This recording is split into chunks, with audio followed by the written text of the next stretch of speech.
Ki te taho toku mama no Ngāti Maniapoto, ki te taho toku papa no Ngāti Parau, ko Pini na kawe makano toku ingoa.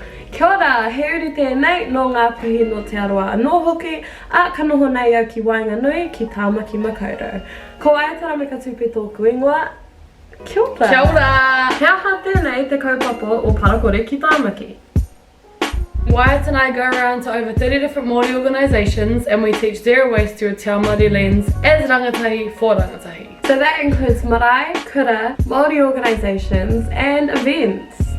We divert as much waste as we can from going to landfill, and by doing that we ensure that we are protecting Papatūānuku. So whenever we go into a new organisation or a new kura or a marae, we always start with their waste streams and we have a look at what they're producing, what's in their bins and how we can separate it into 4 different categories of waste. So those are landfill, compost, recycling and soft plastics. So after we get the systems in place, we then go on to educate the whānau around plastic pollution, climate change, we hit consumerism, and we try to get the whakapapa of plastic across to our whānau. Basically, through the whakapapa of plastic, we get people engaged with the idea of zero waste, and they pretty much jump on board straight away because they see the impact that we have as people on our planet. The only thing the Papatūānuku asks us to do is to protect her and enjoy her. So when we connect people to Papatūānuku and to Te Taiao, people start to realise the impact that we're having and they want to make a difference and they want to make a change. So we can't engage and inspire them to do that.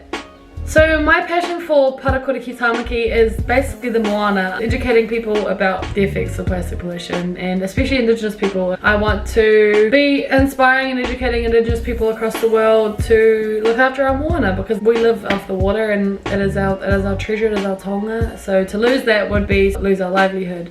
So I think learning through Indigenous practices and teaching Indigenous practices is crucial for the survival of our moana. So my passion for protecting Papatūānuku pretty much grew on my journey with Parakore ki Tāmaki. When I realised the impact of plastic pollution on our taiao, on our world, and how it affects us as people, it kind of took me back to actually my family, my nieces, my nephews, because I love them so much. I actually can't even imagine the world that they will grow up to see. Whenever we go to engage to people, it is inspiring to see them do that for their people, and it's just a follow-on effect that I've found just grows, protecting myself, my family and my people. So I'm just smashing it.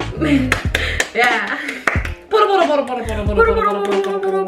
So we are the environmental youth leaders for Parakore ki Tāmaki. If you want to get into contact with us or if you want us to come in and educate you about plastic pollution and the whakapapa of plastic, we would love to. Hit us up on Instagram, Facebook or email us. Our emails are our names at Parakore ki Tāmaki. So Pia at parakorekitamaki.com and Waiata at parakorekitamaki.com. So hashtag Parakore ki Tāmaki.